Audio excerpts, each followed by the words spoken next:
tuk chok no mule vo in nun kong roi tua tan lali suwa te khin thu te sum ni le pasari na fapatlan bo te khin thu kan zir ho le don anga tukin hi bo te khin thu pathum kan zir zinga nung ber turani a apoi mo ber hial mai ome kan zir tur bible chang in nga na chan chin tha luka jik bung som le panga chang som pakhat atanga som pali ka han chiar masa anga pathian thu ingai thlang masa ang tin mi tuin emo fa pa pani ne ya tin anu pangjok chuan apa ne na kapa ro ka chan ai mi pero atia ti chuan asum chu an ne na asim ta a tin niri lote achina afa pano pangjok chuan achan ai zong chu alakhom veka kholam lataka kalda a chuta chuan nuam lutukin oma asum chu akhoral tamai maya tin aderal zo vele chu kholama chuan tram na satak mai alotla a eitur alotla chamta a ti thu kan mu ani lalpana thumal som ro se amen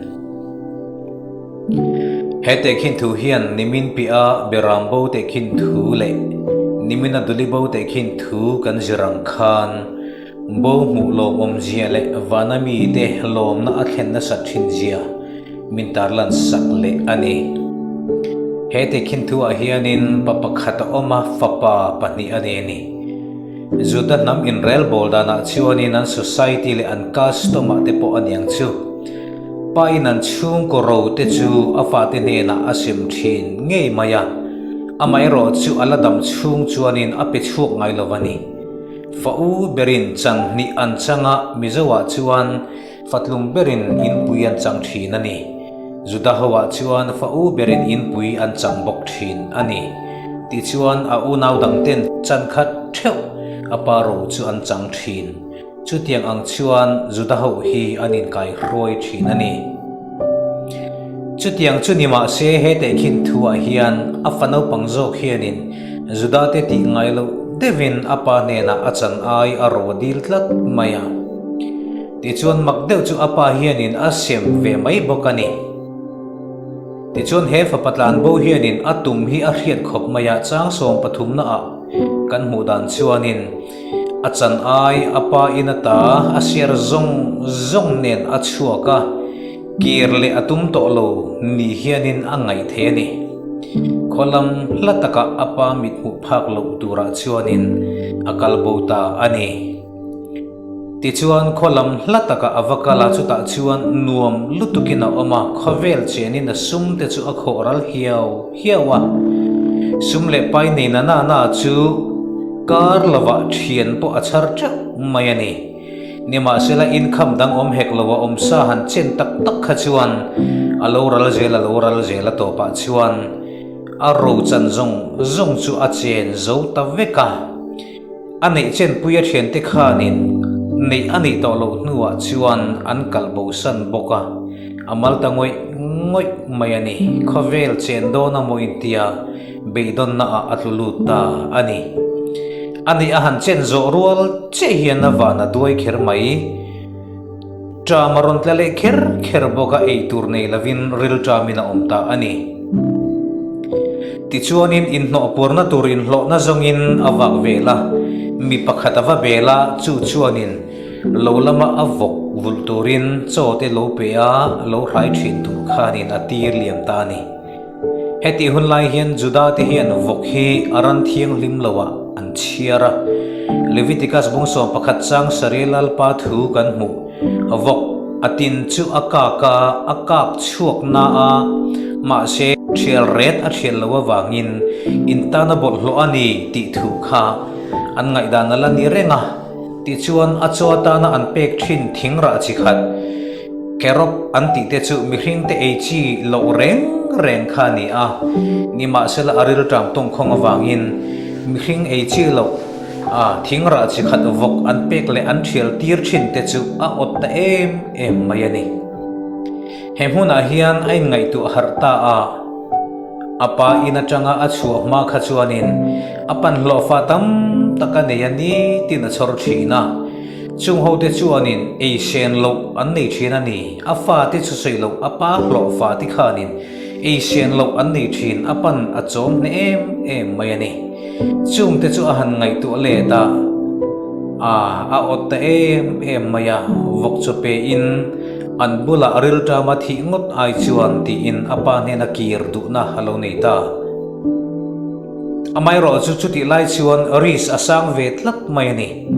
han hodon se apa ina share nei to lova mo sia dan Deuteronomy kan buangin chu tianga chan pul la to apa ina share po nei to lo alo kir le a unau ti dang share ron chom le ron ei pui le ron tlan pui le tum kha chu fati mo anga ngai ania wangin lunga den lung the hial kha ani chu wang chuan wa hole sela an lo welcome that lo vai chuan atan lunga tong le den hlum te po kha lo kha ol jete ani chuti lai ro chuan vok chu bula khan ti khan omreng ma sela ril ta ma thi na chan ste po kha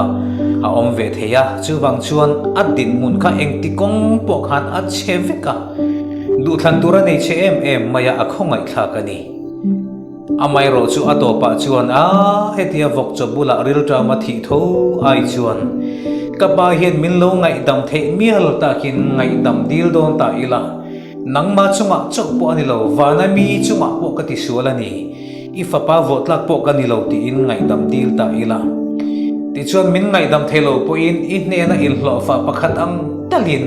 ifa pa ang nilavin hlo fa ang tal po in khongai takin min chhor vero ti in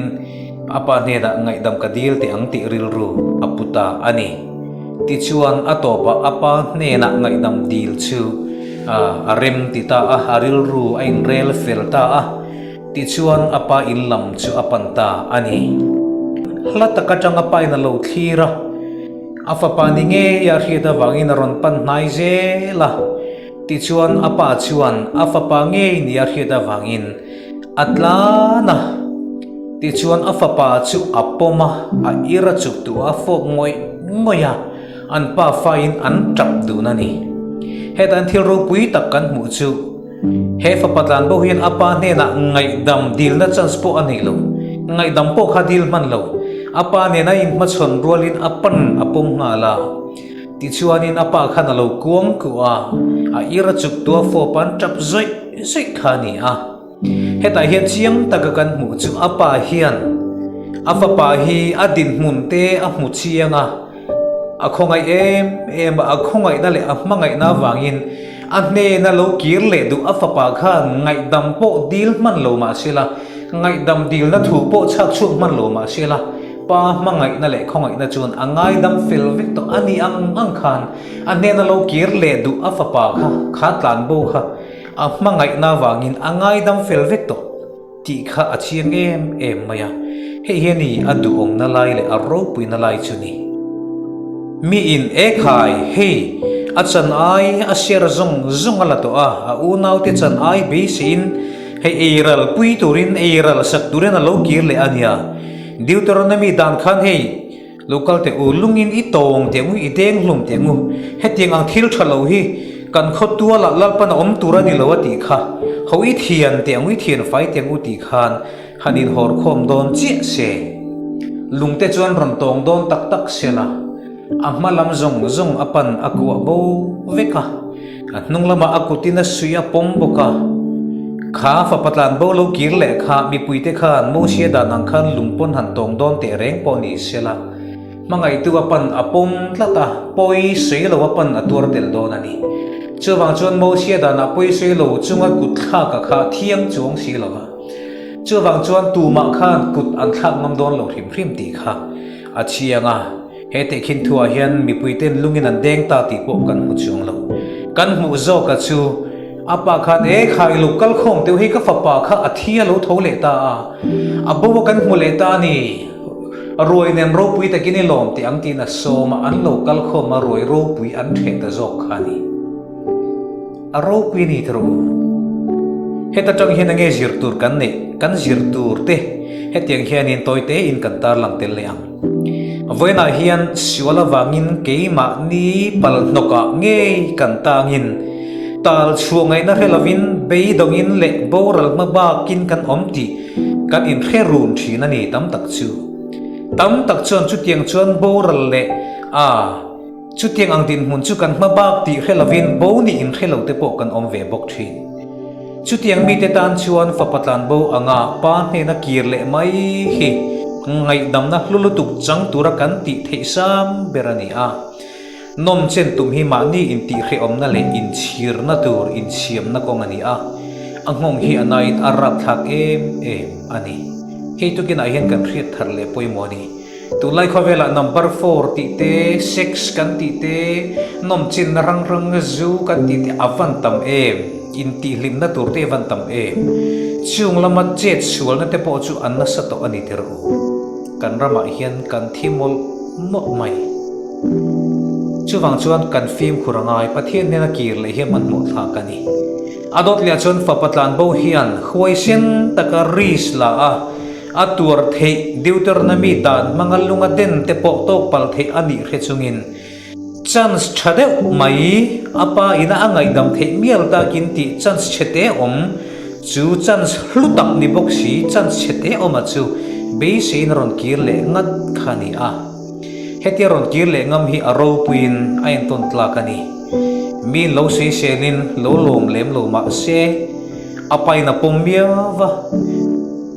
akir le na tur muna akir thei na tur le athen na tur mun athen thei na tur ani kha chuan mi lo sei sel le tong vel khan ati poi to lo ani chu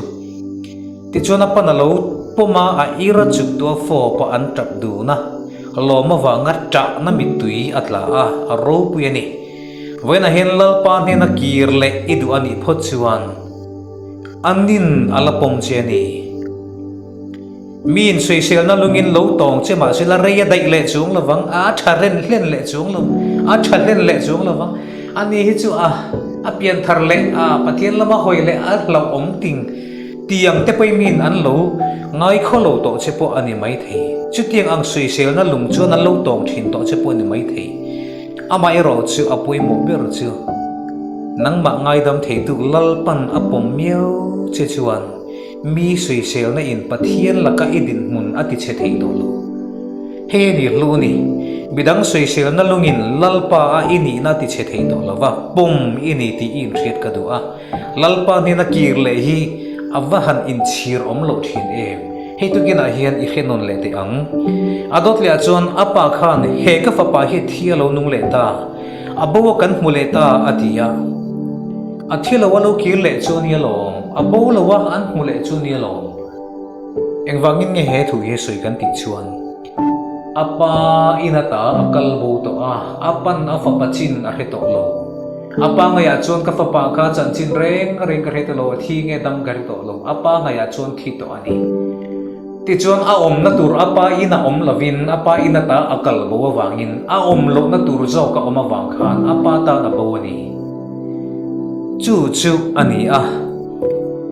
chu bo to apa ngaya thi to